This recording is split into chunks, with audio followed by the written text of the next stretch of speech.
Okay, you guys, let's do this. It's going to be so professional. Like, so professional. Here we go. Welcome to the Live Support Podcast with your hosts, Michele VanDusen and June Colson, a couple of clean comedians who support each other and others through comedy's wacky and winding roads. I hope you're ready. Get set. Let's go. Since podcasts have a catchy tune, we wrote this song for Michele and June. Clean comedians are best friends too. Oh, it's so good. And you never know what they'll say or do. Here we go, sing with me on Live Support, with Michele, who's really short. We'll have a ball, with June, who's really tall. They have fun, interviewing comedians on Live Support, with Michele, who's really short. Now it's time to start Live Support. The Live Support Podcast is brought to you by the Hot Breath Comedy Network. Wow, give yourself a round of applause. Woo! That was magic. Welcome to the award-winning Live Support Podcast. I'm your host, June Bug Colson, here with Michele with one L, Trisha's sister, Rhonda Colson, Corey's friend. Don't call me Shelly, Michele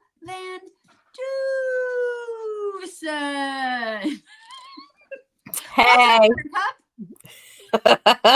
Oh, we are gonna have a great treat today, so I'm excited. So, and I apparently wore the wrong shirt last episode. I should have worn this one since we talked about the Rhonda, Corey and Funny Together and all the things, and instead I should have switched it. So whatever. Yeah, I feel like people listening to the podcast are really upset about your t-shirt that they can't see right now, Michele. But those watching, it's a great t-shirt. Rhonda has a great t-shirt for her tour. I love the colors. It's like a darker gray, and it's got like this turquoisey color and white, and has Funny Together on it. I that's one of my favorite tour t-shirts. Like, seriously. It is. It's so nice and comfy. I really like it. So we're funnier together. Actually, it's just this Funny Together tour, but funnier together. Anyway, okay. Yeah. Michele, can I show you something I made? Yes. Okay, I made something in the microwave this morning. Okay. It's a protein mug cake, and actually the paper towel is stuck to it. Here it is. Here's my mug cake.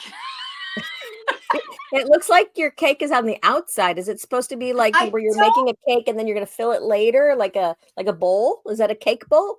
That's. I think I did it wrong. Well, or because it's splattered all on the outside of the container and a little bit on the inside, I think you get to burn extra calories by first burning them, but then second by all the scraping and the digging that you're going to have to do to actually I did not monitor the microwave appropriately. And so this is the mug. The mug is covered in it. You should see the microwave. It's a crime scene in my microwave, but I'm still going to eat it. I still like it's chocolate, so that is just awful.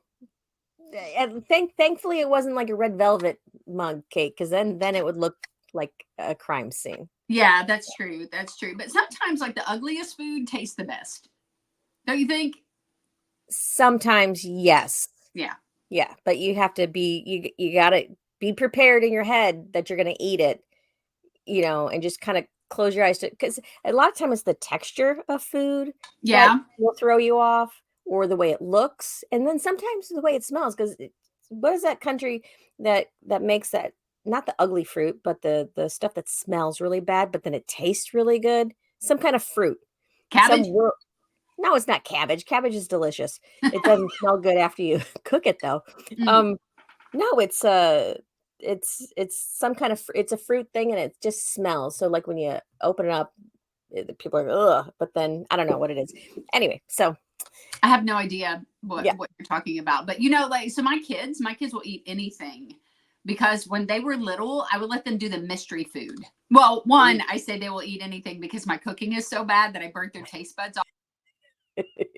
Where did you go? Oh no, we just lost June. Where did I go? I don't know.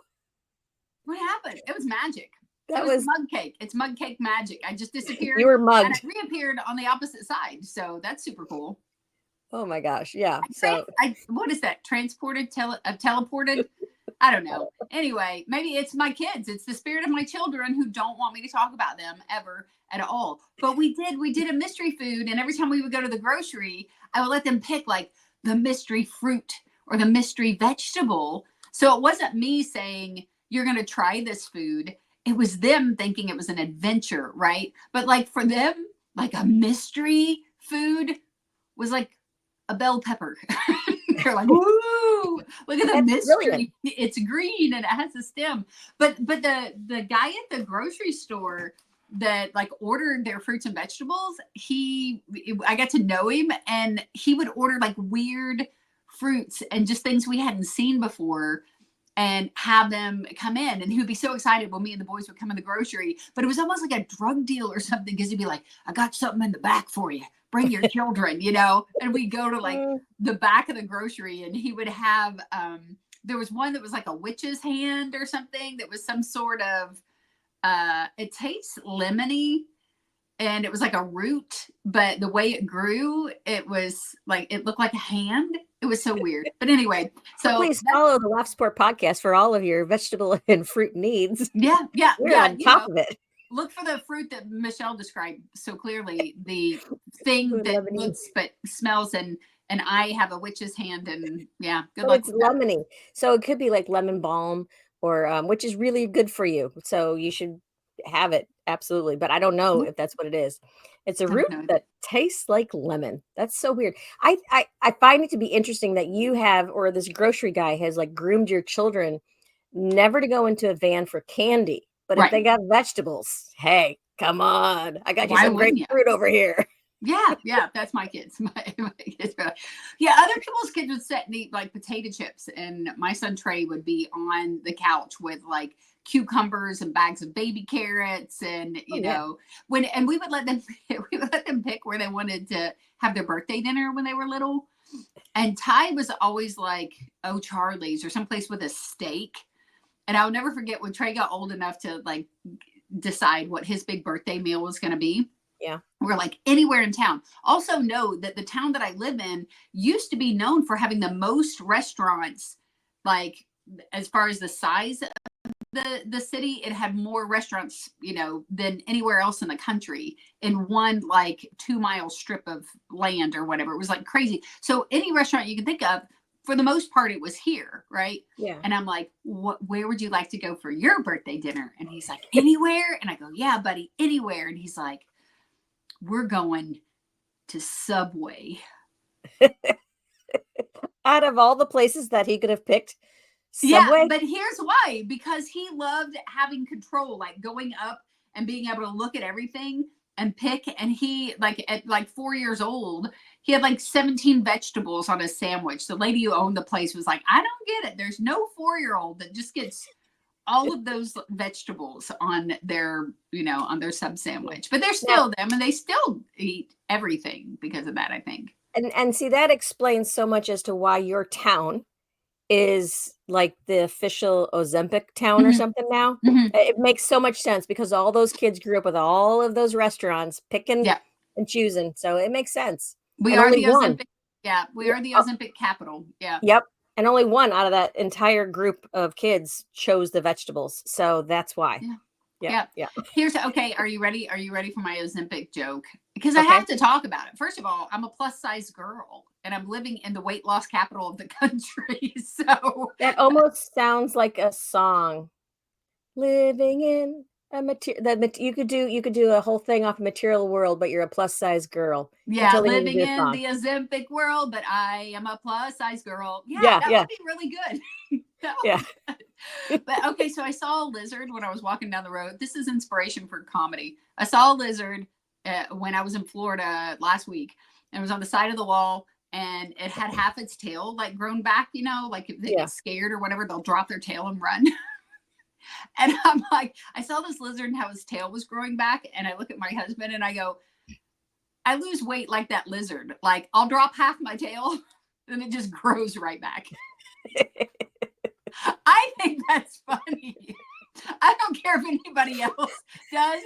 Me and that lizard bonded on the wall. Oh. Michele, who cares about my tail? Nobody. Do you? No. Okay. But it's very funny. Do you like it? It's a good joke. I do. I think it's a great joke. I don't know if you would want to say tail, maybe another word instead of tail, but hips, thigh, like I don't know. But no, it's tail. I'm dropping my tail. Okay. I know you don't care about my tail, but I know what you do care about. I know. Is the visual of my tail too much? It is. We got to get this show going. Okay. What you do care about is our guest, because I know this guest has been an amazing friend in comedy with you. You guys have gone on some adventures together, and I am so excited that she's on the show. So tell us who's backstage, Michele VanDusen, on okay. support. So our guest today is a powerhouse. Okay, she's an actor, a comedian, improviser, a teacher, a director, a producer, a host. She caught like the performance bug at age 11, and so she was like in plays and musical. She's grown. She's done basically A Star Was Born, because she's been in a ton of commercials. She's been in movies, including Heaven's Dates and The Rock and Roll Dreams of Duncan Christopher. I don't know if you've ever seen those. Check them out. She has an education degree. She teaches theater in several Oklahoma schools. She's even studied at Second City in Chicago. Yeah. Okay. So our guest is the founder and the director of Crayons Improv, which of course is Tulsa's premier improv troupe. Just going to put that out there. Hello. And as a stand-up comedian, she loves spreading laughs and through her fresh take on like motherhood and marriage and surviving cancer and bear attacks. Her stand-up special, Okayest Mom, is now streaming on Amazon Prime. So let's welcome to the Laugh Support Podcast, JJ's mom, Nicole Miller. Thank you, Michele. Hi, June. You guys make me sound better than I am. Wow, that was an amazing intro, and thank you, Nicole, for being on the show. We're out of time. And yeah.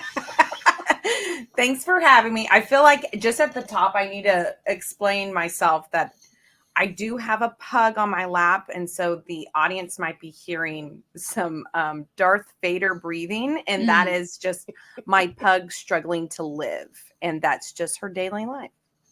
And for those of you that don't know what a pug is, that's a dog, okay? Yeah. In fact, I think we all have dogs in our offices right now. Here's mine. Oh, cute. Michele has a Lego or a toy for everything. There's a Lego or a toy, and it is a pug, isn't it? You never told me you had a pug, Michele. Well, now that I have a grandbaby, this is a Duplo.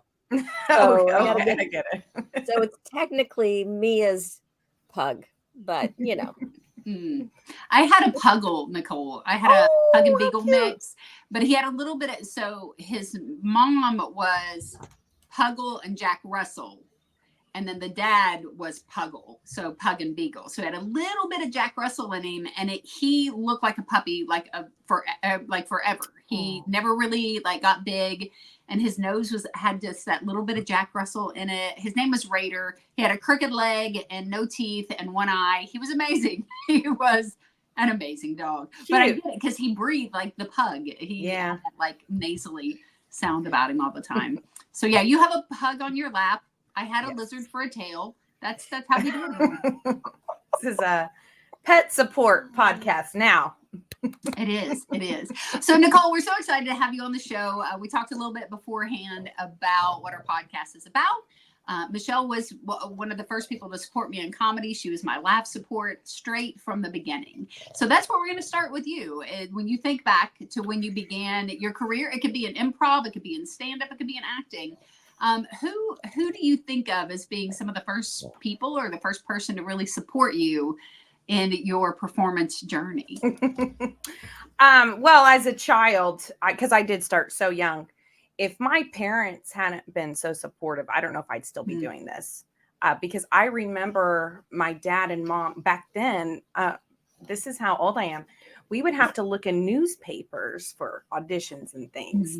So I know I wasn't doing comedy then, but I remember them taking me to auditions and stuff, and they got me an agent. It turned out to be a scam, but it was like the thought that counts. Anyway, sorry, I just remembered that story. But they seriously though, they noticed in me like, okay, you are a performer, and it meant a lot because my siblings were all athletes. It took me a second. I can't remember what that word was. They were sorry. So they were always at softball and stuff. And so it would have made more sense for me just to go to softball with my sisters, but they just knew I was doing arts and performing. So at a young age, it was my parents. And now I'm kind of nomadic, and it's kind of fallen to my husband to just be my cheerleader on the sidelines. And I don't have what you and Michele have. I don't have that one person that I guess what I'm hearing with a laugh support is somebody that like you have a weekly writing group or something like that. And I don't have that right now. And that's mostly on me and my lifestyle of being a mom and too busy. No, I think you hit on it when you said, your parents from the beginning, because when we talk about laugh support, it can be anybody. It's like in my story, Michele, Michelle's been that constant who came into my life. But like when I first felt God calling me to do comedy, the first two people that came to mind was my pastor's wife and a woman who was in my women's group at the time, who had way back before this was on my radar been like, why aren't you doing comedy? You always make us laugh. We have so much fun when you come to the group, and those type of things. So when I felt like this is what I'm called to do, I messaged both of them and I was like, hey, just need you to hold me accountable. I may talk to them once every year or 2 years, but like out of the gate, those were just some people who were like, yes, this is what you need to be doing. So it doesn't necessarily have to be the writers group or whatever. If you just think of someone who may have been like, wow, you've got this, girl, like you can do this, that could be life support as well. Yeah. Yeah. It was a long time ago. In like 2006, I'm so sorry. There's something barking in my yard. So now Pickles is going to bark. And that's the whole reason she's here is I was like, she's going to bark if I don't hold her. And obviously I was wrong. She's going to bark because she's a dog. Sorry. So I'll pause. I'll pause if she starts barking. But Pickles, it's okay. It's okay. So I was going to say in about 2006 or something, that's whenever we had a new pastor come to my church. It might have been 2005, something like that. And he was like, Nicole, just talking to me and doing. Pickles unplugged her. She did. Oh no. Maybe Pickles whatever was going after Nicole, it may have gotten the house, and now her and Pickles are in danger. What is happening? Oh, no. Michele? Well, you know what I'm going to do? I'm going to pause our recording. And can you do that? Look at that. I think I can. I'm going to try it. Okay, so we just did our first official pause and recording, which is crazy because we're all talking about dogs here. And yes, we had to pause for the cause. Yeah, pause for the cause. See, so Nicole, you were telling us a story about your pastor, and then you like left. It was like a rapture moment, but you're back. So finish that what you're talking about there. Well, now first we need to know if Pickles is okay. Okay. Because Pickles was wrestling you. I know. I feel like Pickles unplugged everything because he felt like you were not safe and he needed you to go check about the intruder. Is Pickles okay? Pickles is okay. Here's what I did. And I want you to know that I tried to plan everything accordingly with my dogs. I tried to plan it around my dogs and the podcast. So right before the podcast, I put them outside. Then I was like, you know what? I'm just going to leave this door open so that they can just let themselves out because I don't have a doggy door. Well, I have another dog who's out in the yard, and I guess she saw something and started barking. So Pickles, there's a window over here. So Pickles was looking out that window and decided to, I don't know what she did, but she did unplug the camera. It wasn't that bad. It's just when I plugged it back in, I had to like go in and press some buttons, and I didn't realize that right away. But so I figured now, it out. For our listeners, now you know what the deal is with Pickles. Get it? Dill Pickles. Yeah, she's a pretty big deal, and there's always something going on. I just wanted to share that because this always happens where I try to plan accordingly, and then no matter what I do, I don't even know why I even planned anything or tried anything.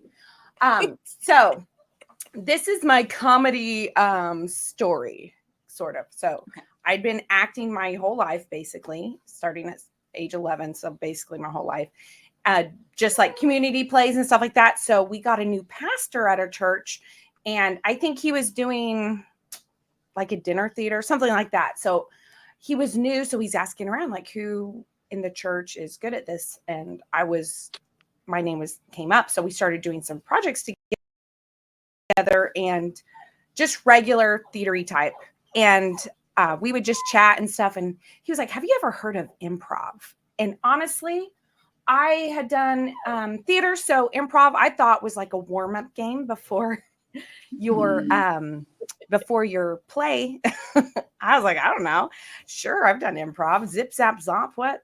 And it turns out in Springfield, Missouri, which is where he was from, there was like this clean improv group. And coming to Tulsa, he was hoping to start something like that. So we just started getting together and doing improv. I didn't realize there was like whole shows. It's called short form improv. So if you've ever seen Whose Line Is It Anyways, sort of like that. So I was doing that for a long time, and people would just be like, wow, you're so funny, et cetera, et cetera. And I know deep down I'd wanted to try stand-up so long. And I don't know that it was somebody telling me that, because the pastor was the one who was like, hey, you should try improv. I don't know that anyone told me I was doing stand-up, but I do know that once I started, people were like, wait, this is new for you. We just thought you were, we just always thought that's what you were doing on here. And what really pushed me was right after I had JJ, I started having a lot of medical issues and needing all these tests. I had a history of cancer, and so they were looking for a brain tumor. And so there was that moment where it's like, well, I'm in my 30s and I just keep saying I'm going to do something. And like, when is that going to be? Because they're looking for a brain tumor. And unfortunately, it wasn't a brain tumor. So I had to do stand-up comedy. That was my punishment. No, I'm kidding. No, it was like, I was going down the list. Okay, I was married. I had kids, like all of the bucket list items I wanted to accomplish. And I kept thinking I'd be good at it. And I wanted to try it, but I just never had. So JJ was young, maybe 2 or something like that. And I really started to get out there. I was like, all right, let's just try it and see what happens. And I have regrets. I'm not going to lie. But it's mostly fun. And the regrets are mostly that Pickles isn't on my lap because she's trying to get out. I don't know if you can hear her whining. Okay, let's try this again. So what do you think, Michele, Nicole, as far as improv versus doing stand-up comedy, did you notice any like major differences, or, as you were kind of transitioning from one to the other, or did one help you with the other? When you're doing stand-up, you kind of go in knowing exactly what's going to happen in a way. Mm-hmm. With improv, if it's short form, what games you're going to be playing. So there's a lot of unknowns in improv, which can be fun and freeing.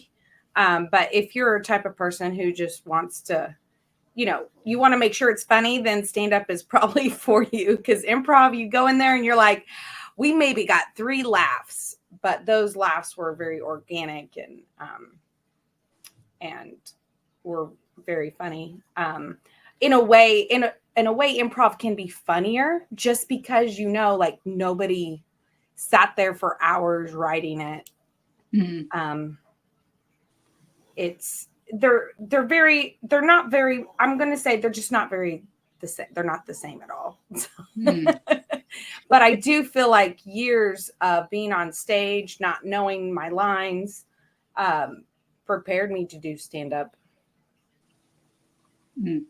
for sure. That's interesting. Not knowing your lines. Like you Just mean like not having there, lines? yeah, there's not lines. Yeah, there's no lines. I mean, it's kind of like you're trying to do a play, but there's no script. And yeah. Well, I want to say, because you host weekly an open mic. yes, To me, that is like your own writer's room. Yeah. Kind of a thing, because you're up performing all the time, and that is a different it's definitely I really think that improv skills come to play when you are hosting, because you have to react to some things that otherwise you don't. And like that's another why I think that improv it's a great marriage with stand up, because you have to acknowledge things that are in the room sometimes. Sometimes you're supposed to just ignore it and let the club or whatever take care of the rowdy person, that kind of a thing. right. And there's other things that happen in that room that if you don't acknowledge, then it's just awkward and awful for everybody. So I think it's a great marriage.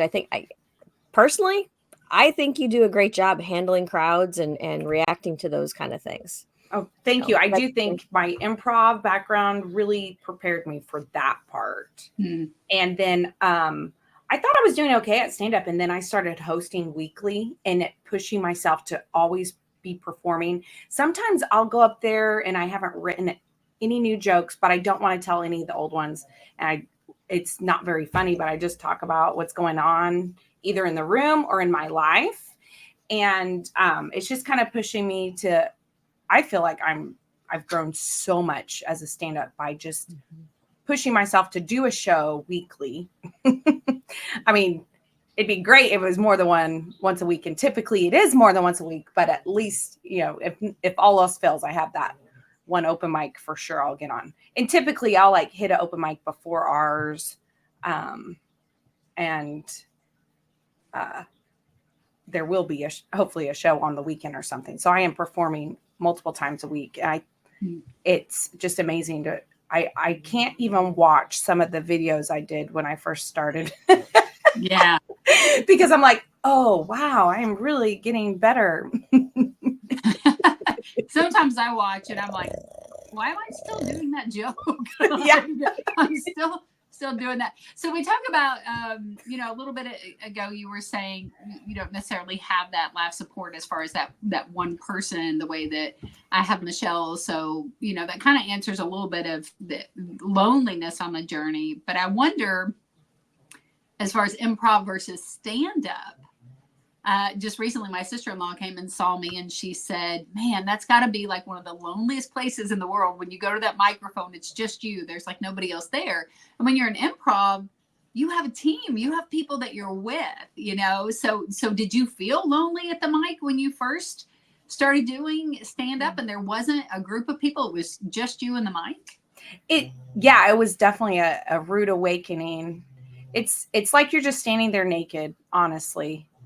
And I've just had to learn that it does. I know it's good to have support. I know that's the whole thing about your podcast, but it also just comes down to yourself and trusting yourself and your own instincts. Because I will do a joke at a mic and I'll love it and they won't. But then I'll try that same joke that I did in that mic in front of an audience of real people. No offense, comedians. And then they do like it. And so I know a lot of people get frustrated at these mics. They're like, I'm not funny. They're not laughing. And it's like, no, they're just not going to laugh. It's not you. So I, in a way, this sounds really narcissist, but in a way, I've been my own support, June. I just discovered that. But it would be great. Like I said, for me, when you say support, I'm thinking of somebody that you're like doing a weekly writing session with. Yeah. And in a way, also, that Write 10 Club, I used to do that every day with Joel Byers. Yeah. And that really helped. So that was my support for a little bit. But I am just trying to create my own. And with being a female in comedy, I was noticing I'd go to these clubs, I'm opening for these comedians, and I'm the only female comic on all these lineups. So in Tulsa, Oklahoma, I made a Facebook group called Female Comedians of Oklahoma. And I haven't done a lot with it yet, but we're just kind of recruiting the female comedians into this group just so that we can see, we're not alone. That was my whole point of starting the group, is just I felt alone. And I just wanted to show all the other females, like, you're not alone. There's other people doing this. Okay, so I just heard your pug, and it sounded like someone. It's like I could hear the breathing, and I was, for a minute, my little blonde-headed brain forgot about the pug, and I thought, "What is Michele doing?" Like, maybe it wasn't my pug. Maybe it was Michelle's pug. I mean, who knows? Yeah, that's true. Does yours make noise, Michele? So that kind of answers the next question: is have you had an opportunity to be laugh support for other people? And it sounds like between the Facebook group, you started this open mic. You are laugh support for people. I'm trying community. I think I've gotten to a point where just in Tulsa, nowhere else, just in Tulsa, people kind of know that I do comedy. And some people who are starting out will message me sometimes, and I always give them the same advice after telling them not to do comedy. I'm just joking. Yes, that was a joke. I tell them to read Judy Carter's book, and now she has more than one. And of course, I don't remember the one. I've read a couple of them, so I just tell them any book by Judy Carter. That's usually what I tell them to do, and that's my little service for the comedians. Just watch comedians who excuse me, who have actual specials, like Jim Gaffigan, Brian Regan, Ellen DeGeneres, and read Judy Carter's book. That's always what I say. And keep going out, keep doing it. Don't just sit home and think about it. Just, you got to do it. Yeah. And that they shouldn't have to wait for a medical scare. I know. Right? To be brave enough to go. But I think realistically, there's a lot of people we've interviewed that it is something, it's a moment in their life where it is that, like, you know what? It's more scary to not try and wake up one day and go, why didn't I? Than to just go for it, because it is scary out there. It's, I mean, you said it's like standing in front of a crowd naked, which someone should have told Michele that wasn't literal. You weren't supposed to do that, Michele. Like, that was figuratively, right? Okay, I ripped my pants. It was different. I ripped my pants going up the stairs. That is completely different than standing there naked. Come on. Right. Partial nudity is what Michele. Yeah. Mm-hmm. Keep your clothes on, June. Now, the one thing that I think is neat to hear, Nicole, is that it was one of those I need to do more in my life kind of a thing, with medical scare. I had children and I started going through the whole list of, well, I used to do this, used to do that. What's next kind of a thing. So I did comedy one time and then I was done. And then I moved to Oklahoma and other things have happened since then. But I think that's neat to know that we have a little more in common than I knew previously. And just so you know, it's the Comedy Bible by Judy Carter. In case you thought there was another one too. I could have swore, but she has the new Comedy Bible where she just added a few more things in there. I thought there was something else. Oh well, that's the main one. So anyway, go ahead, June. Ask another question. No, I think a lot of times you'll have this kind of argument. You'll hear comedians talk about, you can't teach someone to be funny. And I think it's like any other career that somebody goes into, the more educated you are on what you're doing, the easier your job's going to be, the better you are at your job. So no, maybe you can't teach someone how to be funny, but you can teach them why things are funny and what these formulas are, and give them the opportunity to see if that works for them. So I think that's always great. And especially to be available and open to people. There's a reason why people are reaching out to you, Nicole, because you obviously have a reputation someone who is kind. You know, there's certain comedians in the Nashville area I would not message for any reason at all, because I would be too afraid that they, you know, would cut me down or, you know, whatever. And then there's others that have the reputation of just being someone that's just kind and open and willing to talk to. And those are the people who've really helped me in my journey. So I think that's really awesome that, you know, if you've had more than one person reach out to you, that means that you're definitely putting something out there that make people feel like you care about others and that you are someone who is life support to other people. Thank you so much. That makes me feel so inspired. Well, keep doing it. Keep being awesome. Now, Michele was scrolling down at the bottom because she talked about, but, you know, go watch people's specials. And I think that's great. And Michele said that you have a special out. We had it scrolling at the bottom, so we want people to know about that. So Michele, at the bottom, you have put, watch her comedy special, Okayest Mom. And it's on Amazon Prime. So tell us a little bit about that. When did you film it? And you know, maybe a few highlights about that before we let you go. Yeah, I filmed it July of 2023.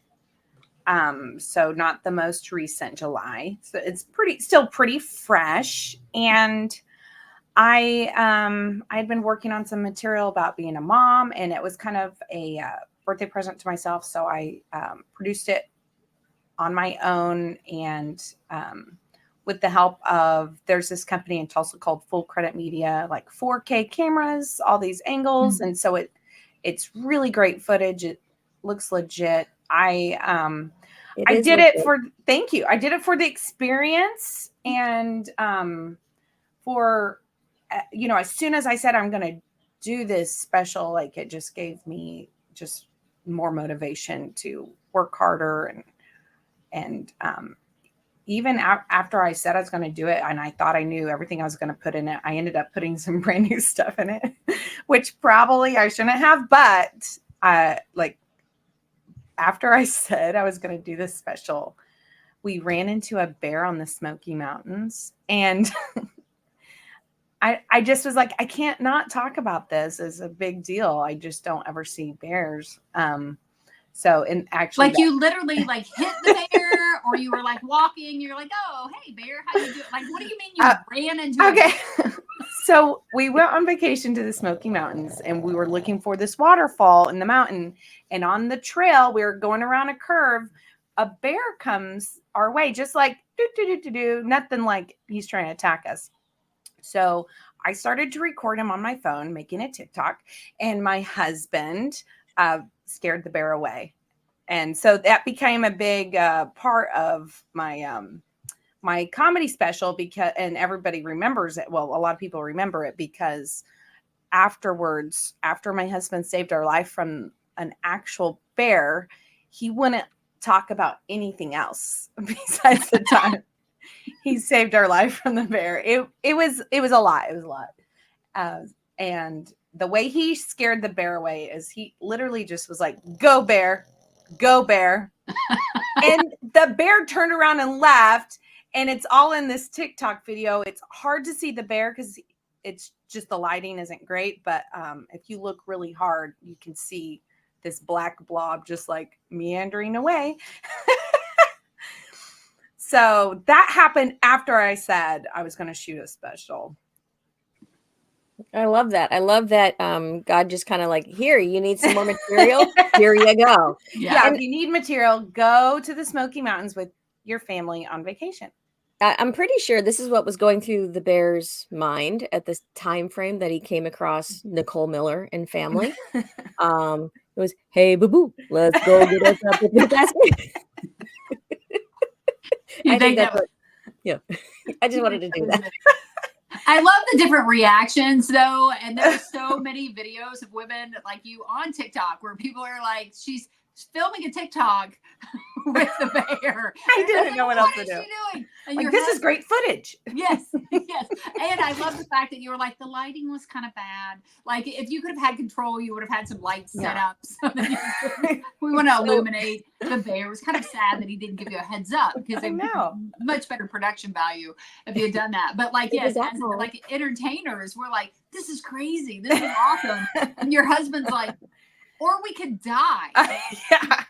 And what I don't mention is because he was saying that so loudly, there were a lot of hikers. It was a very popular trail, one of those marked things like they try to get people to be on. So it alerted everybody else too.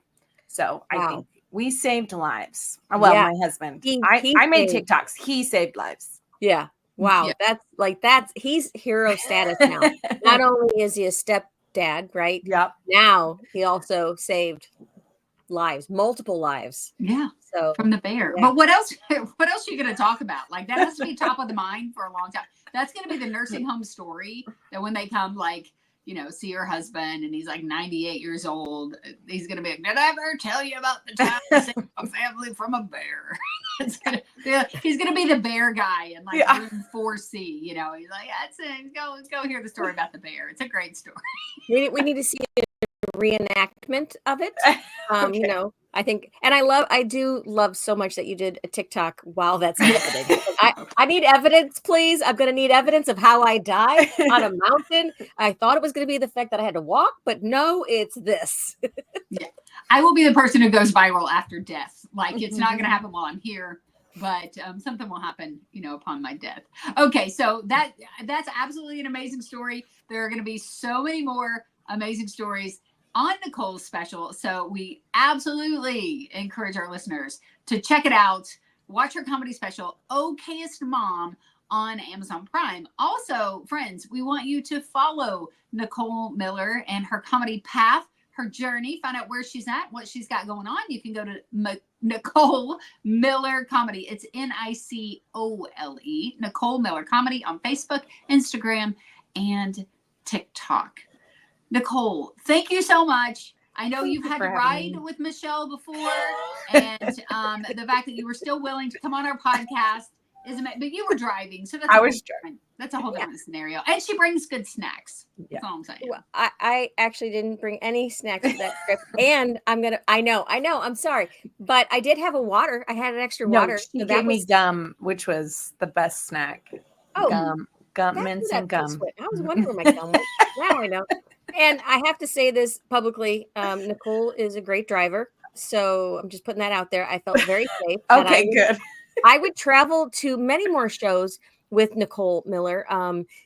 Take me with. I need jobs. Anyway, what I'm saying is she's a great driver. It was fun. It was a fun night. It was something. That's definitely what that one was. But we've had even better.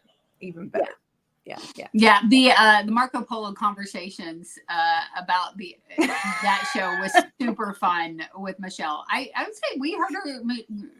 Rhonda and I heard her say a word we've never heard her say before in a description of that, performance that evening. So that was Michele. Why are you turning red, Michele? Does that mean typically once I get Michele to turn red, then we thank our guest and she sends him to the back?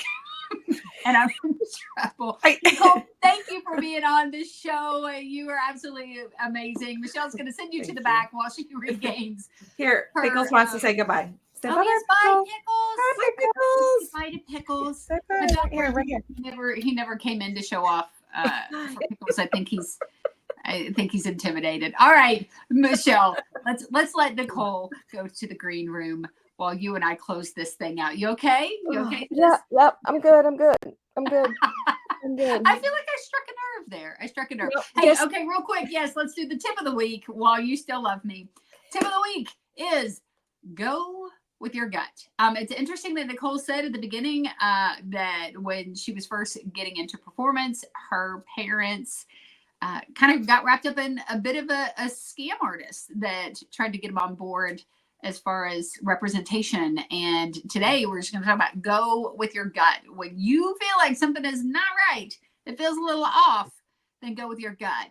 Just recently I got an email and it looks fairly legit. If you're not really paying attention, you would think, oh, wow, this is just a regular, it looks like most any inquiry for a comedian to come do a show. It was written, pretty professionally, but there were a few things that were kind of missing. And I was looking at where the email came from. And so what I had discovered is there were a few comedians in the Nashville area who were all getting this same email. Unfortunately, There are a couple of comedians that responded to it, ended up losing some money because this was a scam. So if you see something that feels off, I say go with your gut. If you have a comedy community, so for me, it was a Nashville comic scene where people were already discussing that, so that was already on my radar.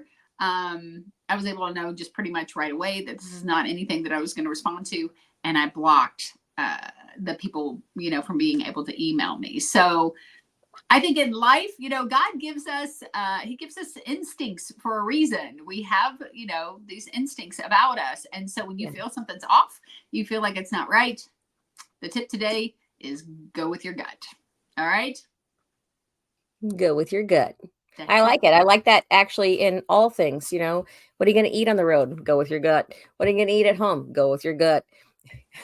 My gut says to go with this delicious mug cake that I made in my microwave for our listeners, not viewers. I have, this cup may have to be thrown away. I pretty much blew up an entire muffin in my microwave, and it's also a little gooey at the bottom. It's wrong. I did it wrong. Yeah. That's okay. But you know what was right? Having Nicole Miller as a guest on the Laugh Support podcast today. It's been an awesome show. So we're going to close this thing out. As I always say, Jesus and June Bug loves you. Michelle, we haven't had a cheesy joke. Well, actually, we've had a few organically. They've all been from you today. Anyway, but before I close it out, I want to make sure that you guys are following June Bug Comedy. Oh, yes. And all the things, right? Instagram, Facebook, YouTube, it's June Bug Clean Comedy, because you got to make sure you got the clean in there. Yeah. And then if you want to find me, it's MichelleVanDusen.org. It's always with one L, so that's super easy. But of course, always follow us, watch us, support us. And if you have a suggestion for any guests that you want to hear or see, email us, right? thelaughsup@gmail.com. And, it's almost Christmas, June. And I just want to say, do you know how to help someone who has lost their Christmas spirit? Because I'm getting my Christmas decorations out. I'm getting there, so do you know how to help them if they've lost the Christmas spirit? I don't know, Michelle. Tell me how. You got to nurse them back to elf. With that, thank you so much for listening to the Laugh Support. We'll see you next time. Bye-bye.